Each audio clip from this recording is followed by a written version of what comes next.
Hi, this is Manish Jain. I am Chief Strategy Officer and Director Capital Markets at Mirae Asset Capital Markets India. This episode is part of our monthly Outlook series and we are starting the first episode today. You must be very confused right now.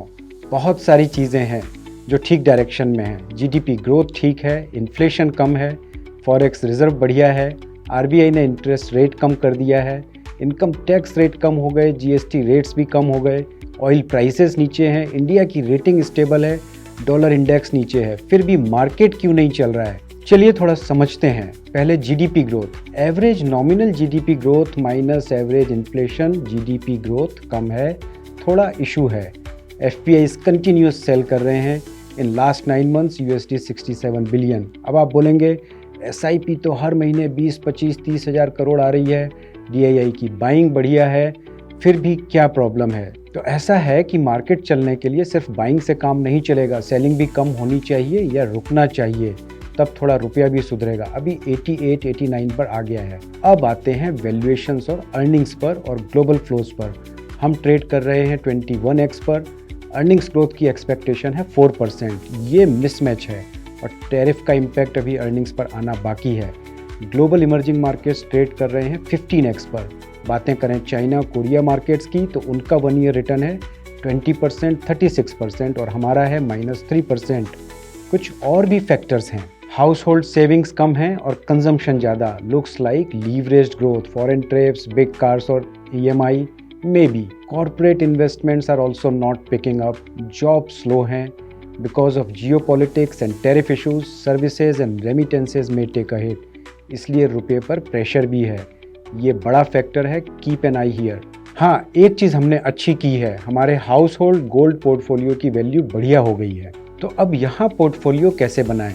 चलिए शुरुआत करते हैं rural theme से. Government scheme, low inflation, good rainfall, GST cut, income tax cut, RBI rate cut, all are positive for rural theme. Positive for two wheeler, tractor, entry level PVs and staples. Nifty IT की बात करें, there are headwinds but purely from valuation perspective. 1 year forward multiple for large IT services companies is currently trading at their 10-year average PE multiple, worth keeping an eye. Defense की बात करें तो India is moving towards self-reliance amid geopolitical issues. It is a structural theme. And defense के साथ साथ power and ancillary AI digitization are also structural themes. Pharma की बात करें तो focus on pharma companies with India businesses and avoid companies with businesses in the US. Expansion theme in hospitals and diagnostics is playing out well. अगर आपको लगता है कि pharma में lack of opportunities है तो and focus here.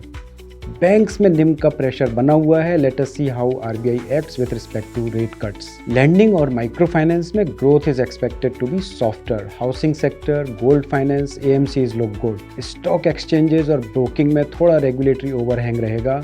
FMCG, white good, retail second half थोड़ा अच्छा दिखता है. Demand will lead to volume and margin expansion. Metals look good because China is reducing overcapacity and price war plus government capex and economic activities in India will drive the demand. Cement, government capex, GST cut, production growth all are positive but keep an eye on raw material prices. Gold and silver, keep it part of your portfolio but remember it is cyclical. Mid and small cap can provide good returns but with large swings in prices. Large caps, यहाँ factor of safety ज़्यादा है. A few large cap stocks are available at reasonable valuation. अगर stock specific नहीं जाना है तो dynamic और multi asset schemes में इन्वेस्ट करें. उसमें आपको फैक्टर ऑफ सेफ्टी भी मिलेगी और रिटर्न भी. So now with festival season, happy Dussehra, happy Diwali and see you next month. Investments in securities markets are subject to market risks. Read all the related documents carefully before investing.